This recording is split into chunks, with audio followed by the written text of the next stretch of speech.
திருச்சிற்றம்பலம். திருமூலரையா திருவடிகள் போற்றி போற்றி, குருவடியும் திருவடியும் வணங்கிந்த பதிவை ஆரம்பிக்கலாம். அன்பர்களே, யாரிடம் எது இருக்கிறதோ அவர்களிடம் சென்று கேட்டால் மட்டுமே அப்பொருளானது நமக்கு கிடைக்கும் அப்படிங்கிறதுல ஏதேனும் சந்தேகம் இருக்கிறதா? இப்போ உங்களிடம் நிறைய அரிசி இருக்கிறது. யாராவது உங்களிடம் அரிசியை தானமாகவோ அல்லது கடனாகவோ கேட்டால் கண்டிப்பாக கொடுக்க முடியும். உங்களிடம் பொன் பொருள் எதுவுமே இல்லை, ஆனால் யாராவது இரவலாக பொன்னையோ பொருளையோ கேட்டால் கூட உங்களால் தர முடியுமா என்றால் தர முடியாது. இது இயற்கையின் நியதி. என்னிடம் எது இருக்கிறதோ அதைத்தான் நான் கொடுக்க முடியும். அந்த வகையிலே என்னிடம் அன்பு மிகுதியாக இருக்கிறது. நான் யார் கேட்டாலும் கேட்காவிட்டாலும் அதை தர தயாராக இருக்கிறேன் அப்படிங்கிற நிலை ஒருவரிடம் இருக்கிறதுனா அவங்க அன்பு வயப்பட்டவர்களாக மாறுகிறார்கள், இறைவனின் கருணையை பெற்றவர்களாக மாறுகிறார்கள். அப்பனிடம் சென்று கேள் அப்படின்னு உங்களுக்கு ஏதாவது கேட்க தோன்றினால் என்ன கேட்க தோன்றும் அப்படின்னம்னா, பிறப்பில்லா நிலையை கொடு இறைவா அப்படின்ட்டு நம்ம கேட்போம். வேறு ஏதேனும் நாம் கேட்கிறோமா அப்படின்னா கிடையாது. சிவனடியார்களாக மாறிய பின்பு அவர்கள் உள்ளத்திலே அல்லது அவர்கள் சிந்தையிலே இருப்பது பிறப்பில்லா நிலை. உனது பாதத்தில் ஓரிடம், இதை தவிர வேறு எதுவும் கேட்பதற்கு இல்லை அப்படிங்கிறது ஆணித்தனமாக எல்லாத்தோட மனதிலையும் இருக்கும். இதை ஏன் சிவபெருமானிடம் சென்று கேட்கின்றோம் அப்படிங்கிறது தானே கேள்வி. இதை ஏன் சிவபெருமானிடம் யாசகமாக கேட்டு நிற்கிறோம் அப்படின்னா, நான் இதுக்கு முன்னதே சொல்லிவிட்டேன். யாரிடம் எது கிடைக்குமோ அவரிடம்தான் அதை கேட்க முடியும் அப்படிங்கிறத தெளிவாக இருக்கணும் இல்லையா? இப்போ பிறப்பும் இல்லை இறப்பும் இல்லை இறைவனுக்கு. அப்பன் சிவபெருமானுக்கு பிறப்பும் இல்லை இறப்பும் இல்லை. அப்படிப்பட்டவரிடம் நாம் சென்று யாசகமாக கேட்பதுதான் பிறவில்லா நிலை. எனக்கு இந்த பிறவியே வேண்டாம், பிறப்பு இறப்பு அப்படிங்கிற அந்த சுழலிருந்து என்னை மீட்டு கொடு இறைவா அப்படின்ட்டு கேட்க முடியும். அவரிடம்தான் கேட்க முடியும், அவரிடம்தான் மன்றாட முடியும். அது எப்படி கேட்க முடியும்? எந்த நிலையிலிருந்தால் நீ கேட்க முடியும்னா, உன்னிடம் அதிகமாக கொட்டி கிடக்கின்ற அன்பை பிறருக்கு நீ இலவசமாக கொடுக்க முற்படுகின்றாய் அப்படிங்கும் போது, அந்த அன்பின் வடிவமாகவே நீ மாறிக்கொண்டிருக்கிறாய்ங்கும் போது, இல்லை மாறிவிட்டாய் அப்படிங்கும் போது, இறைவனிடம் சென்று நீ யாசகமாக எதை கேட்கலாம் என்றால், இந்த பிறப்பு இல்லா நிலையை கொடு இறைவா அப்படின்னு கேட்கலாம். அப்போ ஐயன் கருணை வைத்தால் கண்டிப்பாக எதுவுமே சாதிக்கும். பிறப்பு இல்லா நிலைமை மட்டுமல்ல, எதுவுமே இறைவனால் சாத்தியமே. ஏற்கனவே பல கர்மாக்களை சுமந்து கொண்டிருக்கின்றேனே, அந்த கர்மாக்களையெல்லாம் கழிக்காமல் எனது இந்த பிறவி நிறைவு பெறுமா அப்படின்னா, இறைவன் கருணை வைத்தால் அது நடைபெறும். நம்ம செய்த சிறு சிறு கர்மாக்கள் அல்லது பெருக்கர்மாக்கள் எதுவாக இருந்தாலும் இப்பிறவியில் நீங்கள் அனுபவிக்க வேண்டும் என்று இருந்தால் அனுபவித்து கொண்டு தான் இருப்போம். அதில் எந்த மாற்று கருத்தும் இல்லை. ஆனால் அதையும் மீறி உங்கள் சிந்தையில் உதிக்கும் சில விஷயங்களில் எதை அடுத்து தேர்ந்தெடுக்கலாம் என்பதெல்லாம் நமது செயலாக இருக்கும். அதெல்லாம் புதுவிதமான கர்மாக்களை உருவாக்கிறதல்லவா? அந்த கர்மாக்களிலே நீங்கள் தேர்ந்தெடுப்பது இறைவன் வழிபாட்டை, சிவபெருமான் வழிபாட்டை தேர்ந்தெடுக்கிறீர்கள். அப்படிங்கும்போது அவர் அந்த வழிபாட்டிலேயே அவரை நினைத்து கொண்டே நமது காலம் கழிகிறது. அப்படிங்கும்போது கண்டிப்பாக எந்தவித தீய கர்மாக்களையும் சேர்த்து கொள்ள மாட்டோம், நல்ல கர்மாக்களையும் சேர்த்து கொள்ள மாட்டோம்.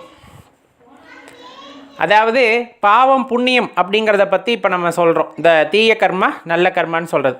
அப்போ இந்த இடத்துல என்ன ஆயிடுது? எப்போதுமே மனதானது எங்கு லயத்திருக்கிறது அப்படின்னா சிவபெருமானுடன் லயத்திருக்கிறது. அப்படிங்கும்போது கண்டிப்பாக அவர் அன்பின் உருவமானவர்.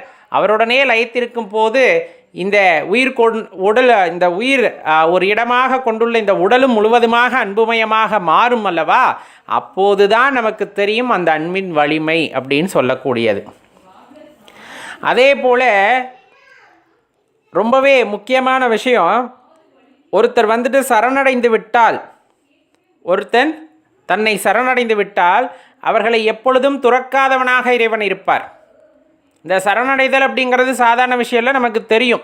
அது என்னதான் இருந்தாலும் மனசு அங்கங்கே அலைபாயும். அதெல்லாம் இல்லை. எது நடந்தாலும் சரி, எது நடப்பினும் சரி, எம்பெருமான் ஈசனின் கருணையினால் ஈசனின் ஆணையினால் நடப்பவை ஆகையால் நான் அதை அப்படியே எவ்வாறு வருகிறதோ அவ்வாறே ஏற்றுக்கொள்கின்றேன் என்ற மனப்பக்குவம் ஒருவரிடம் வந்துவிட்ட பின்னர் அது சரணடைதல் அப்படிங்கிற எல்லைக்கு சென்று விடுகிறது.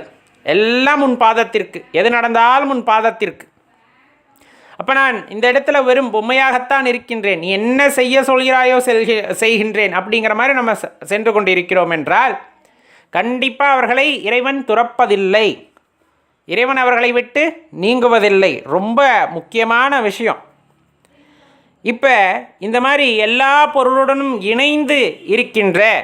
இணங்கி இருக்கின்ற இறைவன் யாரையும் எப்பவும் பிரிவதில்லை. சரி, அவரை எப்படி தெரிஞ்சுக்கலாம் நம்மளுடன் தான் இருக்கிறாரா? ஏன்னா சில பேர் கேட்குறாங்கல்லவா, இறைவன் இருக்கிறாரா இல்லையா அப்படின்ட்டு. தெளிவாக சொல்லப்படுறது ஒன்று தான், உயிர் இருக்கிறதா இல்லையா? நாம் இயங்குகின்ற போது உயிர் இருப்பதை நாம் தெரிந்து கொள்கின்றோம். இந்த உடலை விட்டு பிரிந்து விட்ட பின்னர் உயிர் சென்று விட்டது என்கின்றோம். எங்கிருந்து வந்தது, எங்கு சென்றது, எப்பொழுது பார்த்தீர்கள்? இதுதான் கேள்வி. அப்போ இதற்கான விடையை தேடி அலைந்திருக்க வேண்டும் அல்லவா? இந்த உயிரானது எப்படிப்பட்டது, எங்கிருந்து வந்தது, எங்கு செல்கிறது, இதை இந்த உடலை விட்டு நீங்காமல் கட்டி வைத்தது யார், அவிழ்த்து விட்டது யார், இந்த உடலை விட்டு வெளியே செல் என்று அவிழ்த்து விட்டது யார், எந்த சக்தி? இதை போன்ற விஷயங்களை நாம் ஆராய்கிறோம் என்றால் இந்த கடவுளின் தன்மையை பற்றின ஒரு தெளிவான புரிதலானது அங்கு கிடைக்கும். ஏன்னா எந்த உறுப்பில் உயிர் உள்ளது, எந்த இடத்தில் உயிர் உள்ளது, எதுவுமே தெரிவதில்லை இல்லையா? சாதாரண மானிட பிறவியாக இருப்பவர்களுக்கு எதுவும் தெரிவதில்லை. ஞானிகளும் சித்தர்களும் கண்ட உண்மைகளை மறைபொருளாகவே சில விஷயங்களை சொல்லி சென்றிருக்கிறார்களே தவிர, உணர முயற்சி செய்யுங்கள் என்று சொல்லியிருக்கிறார்களே தவிர அவர்களும் கூறியதில்லை. அப்படி இருக்கையிலே இன்னைக்கு இருக்கக்கூடிய நவநாகரிக அந்த காலகட்டத்திலே இதை பற்றி சிந்தனைகளே இல்லாமல் இருப்பவர்களுக்கு மத்தியில் இறைவனை பற்றிய சிந்தனையும், இறைவனுடன் இணைந்து இந்த உயிர் ஆத்மா இது போன்ற பெரிய பெரிய விஷயங்களை பற்றி யோசிக்கக்கூடிய ஆற்றலை நீங்கள் பெற்றிருக்கிறீர்கள் என்றால் கண்டிப்பாக இறைவனோட அருட்கடாட்சம் பெற்றவர்களாகத்தான் நீங்கள் இருக்க முடியும். அப்போ இந்த இடத்துல தெளிவாக தெரிந்து கொள்ள வேண்டியது, பிறப்பிலி பிங்ககன் பேரொருளாளன் இறப்பிலி யாவர்க்கும் இன்பம் அருளும் துறப்பிலி தன்னை தொழுமின் தொழுதால் மரப்பிலி மாயா விருத்தமுமாமே அப்படின்னு சொல்லக்கூடிய அந்த வரிகளுக்கு இணங்க, பிறப்பும் இறப்பும் இல்லாத இறைவன், அது எதுவுமே கிடையாது. தன்னை நாடி தன்னை சரணடைந்தவர்களுக்கு எப்பவும் துறக்கவும் மாட்டார். அதே போல் மறுபிறவியை கொடுத்து அவஸ்தைப்படவும் விடமாட்டார் இறைவன். அப்போ அவரை தொழ வேண்டிய காலகட்டத்திலே நேரம் இருக்கும் பொழுதே தொழுது விடுங்கள், வணங்கி இருங்கள், எப்பொழுதுமே அவருடன் இரண்டர கலந்திருங்கள் அப்படிங்கிறத மனதில் ஏற்றிக்கொள்ள வேண்டும். இணங்கி நின்றான் எங்குமாகி நின்றானும், பிணங்கி நின்றான் பின்முன் ஆகி நின்றானும், உணங்கி நின்றான் அமராபதிநாதன் வணங்கி நின்றாருக்கே வழித்துணையாமே. அளவற்ற ஆற்றல் பொருந்தியவர், எல்லா உயிர்களுடனும் இணங்கி இருப்பவர், பிணைந்து இருப்பவர், நீக்கமர நிறைந்திருப்பது அப்படின்னு சொல்லுவாங்க. ரெண்டையும் வேறுபடுத்தி பார்க்க முடியுமான? வேறுபடுத்தியே பார்க்க முடியாது. இறைவனையும் உங்களையும் வேறுபடுத்தி பார்க்க முடியுமா? முடியாது. அப்போ இறைவன் இருக்கிறாரா? உணரத்தான் முடியும். இறைவன் இருக்கிறாரா? உணரத்தான் முடியும். இது ஏதோ சாதாரணமாக போகிற போக்கில் பேசுகிற பேச்சும் கிடையாது. இப்போ நமக்கு தெரிஞ்சு ஒரு காலகட்டத்தில் சித்த பெருமக்கள் இந்த பிரபஞ்சத்தை பற்றியும் அண்ட வெளிகளை பற்றியும் தனது ஞானக்கண்ணால் அல்லது பெற்ற சித்திகளின் காரணமாக எடுத்து கூறியிருக்கிறார்கள். இந்த அறிவியல் வளராத காலகட்டத்திலே இதெல்லாம் இருக்குமா, சாத்தியமா என்று நாமும் நினைத்திருந்திருக்கலாம். ஆனால் அறிவியல் வளர்கின்ற இந்த காலகட்டத்திலே பல தொலைநோக்கிகளை வைத்து அண்டம், பால்வெளி அண்டம், பிரபஞ்சம், இந்த மாதிரி கூற்றுகளை எல்லாம் நாம் கண்முன்னே எடுத்து கொண்டு இப்பொழுது நிறுத்துகிறார்கள். அப்படிங்கும் போது அது எல்லாம் உண்மையாக நமக்கு தெரிகிறதல்லவா? அப்போ சித்தர்களும் ஞானியர்களும் எந்த தொலைநோக்கியை வைத்து பார்த்தார்கள் அப்படிங்கிறது ஒரு கேள்வி. அப்போ உள்ளூர சில உணர்வு இருக்கிறது, உள்ளூர சில ஆற்றல் இருக்கிறது. அந்த ஆற்றலை எதன் பொருட்டு அவர்கள் பெற்றார்கள், எதன் பொருட்டு அவர்கள் பெற்றார்கள் அப்படிங்கிறது சூட்சமமான கேள்வி. எல்லோருக்கும் அந்த வாய்ப்பு கிடைத்து விட்டதா? இறைவனை சரணடைந்தவர்களுக்கு இந்த பிரபஞ்சத்தை பற்றியும் இந்த பிரபஞ்ச இயக்கங்களை பற்றியும் தெரிந்து கொள்வதற்கான வாய்ப்பை இறைவன் நல்கியிருக்கிறார். அதில் தான் நம்ம சித்த பெருமக்களும் ஞானியர்களும் அடங்குகிறார்கள். இப்போ இந்த பிரபஞ்ச உருவாக்கத்தை பற்றி யோசிக்கும் பொழுது, பிரபஞ்சத்தில் இருக்கின்ற ஒவ்வொரு மூலக்கூறுகளை பற்றியும் அணுக்களை பற்றியும் யோசிக்கும் போது, அணுவின் அசைவாக இறைவன் இருக்கிறார் அப்படிங்கும் போது உன்னின் அசைவாகவும் அவர் இருப்பார், உனது இயக்கமாகவும் அவர் இருக்கின்றார் அப்படிங்கிறதான் தெளிவாக தெரிந்து கொள்ள வேண்டும். அவர் ஆணை இல்லாமல் இந்த உடலில் ஒரு அணுவும் அசைவதில்லை, இந்த பிரபஞ்சத்தில் எந்த அணுவும் அசைவதில்லை. ஆனால் வாய்ப்புகள் உங்கள் முன்னே இருக்கிறது. எதை நீ எடுத்துக்கொள்கின்றாய் அப்படிங்கிறத பொறுத்து உங்களின் அடுத்த கர்மாவானது தீர்மானிக்கப்படுகிறது. அப்போ இதுவரையிலும் நம்ம எந்த தவறுகள் செய்திருந்தாலும், எந்த கர்மாவை சுமந்து வந்திருந்தாலும் அதை பற்றி எதுவும் கவலைப்பட வேண்டாம். இறைவனை நாடி செல்லுங்கள். போதும் இறைவா, போதும், நான் உன்னை நாடி வருகின்றேன், உன் நினைவாகவே நான் இருக்கப் போகின்றேன், உள்ளத்திலே நீ இருந்து எனக்கு வழிகாட்டு, உன்னை உணர்வதற்கும் இந்த பிறப்பின் ரகசியத்தை உணர்வதற்கும் நீதான் வழிகாட்ட வேண்டும், அந்த வழியின் ஊடே நானும் பயணித்து வருகின்றேன், என்னை கரையேற்றி விட வேண்டியது உனது பொறுப்புன்ட்டு அவரை சரணடைந்து விடுங்கள்.